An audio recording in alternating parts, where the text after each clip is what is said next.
अभिनेता शाहरुख खान याच्या मुंबईच्या वांद्रे पश्चिमेकडील बँडस्टँड परिसरामध्ये असणाऱ्या मन्नत बंगल्याचं नूतनीकरणाचं काम मागील एक वर्षभरापासून सुरू आहे। मन्नत बंगला हा मुंबईच्या प्रसिद्ध बँडस्टँड या समुद्र किनाऱ्याजवळ आहे आणि वास्तविक पाहता CRZ कोणत्याही प्रकारचं नूतनीकरण असेल किंवा नव्या कामाची सुरुवात करायची असेल तर CRZ अंतर्गत येणाऱ्या विभागाकडून जे ते परवानगी घेऊनच या ठिकाणी काम करण्यास परवानगी दिली जाते। मात्र वर्षभरापासून हे काम सुरू झाल्यानंतर जे आहे ते या ठिकाणी माहिती अधिकार कार्यकर्ते संतोष दौंडकर यांच्या माध्यमातून मुंबई महापालिकेचा H प्रभागाचा बिल्डिंग फॅक्टरी विभाग जो आहे याच्याकडे देखील एक तक्रार करण्यात आली होती। यानंतर CRZ कोस्टल रोड परिसरामध्ये देखील एक तक्रार करण्यात आली होती आणि या तक्रारीनंतर दौंडकर यांनी जे ते न्यायालयामध्ये पिटिशन देखील दाखल केले होते आणि या पिटिशन नंतर न्यायालयाने जे आदेश दिले या आदेशानुसार काल मुंबई महानगरपालिकेचा H प्रभाग असेल यासोबत वन विभाग असेल आणि कोस्टल रेग्युलेशन ऑथॉरिटीचे अधिकारी यांनी एक ठिकाणी संयुक्त पाहणी केली।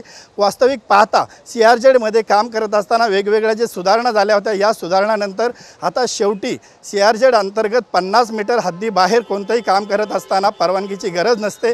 मात्र बँडस्टँड समुद्र किनारा आणि शाहरुख खानचा जो बंगला आहे या बंगल्यामधील प्रत्यक्ष अंतर किती आहे या अंतराची देखील काल CRZचे अधिकारी असतील किंवा पालिकेचे अधिकारी असतील यांनी पाहणी केली होती आणि आता एक संयुक्तिक अहवाल देखील तयार केला जाणार आणि या अहवालानुसार या नेमकं या ठिकाणी किती मीटरपर्यंतची ही मर्यादाचं उल्लंघन करण्यात आले किंवा काय या संदर्भात जे आहे ती माहिती समोर आली। यानंतरच शाहरुख खानच्या बंगल्यासंदर्भात काय कारवाई करायची किंवा करायची नाही या संदर्भात जो तो निर्णय पालिकेचा H प्रभाग कार्यालय असेल किंवा कोस्टल रेग्युलेशन ऑथॉरिटी असेल त्यांच्याकडून घेतला जाईल। मात्र सामान्य नागरिकांकडून जेव्हा या ठिकाणी कोस्टल नियमांचं उल्लंघन केलं जातं त्या ठिकाणी कारवाई होते। मात्र जर खरंच शाहरुख खानने या नियमांचं उल्लंघन केलं असेल तर कारवाई होईल किंवा नाही हे पाहणं देखील तितकं महत्त्वाचं ठरणार आहे। कॅमेरा पर्सन विक्रम सावंतसह मी संजय गडदे, साम टीव्ही न्यूज, मुंबई।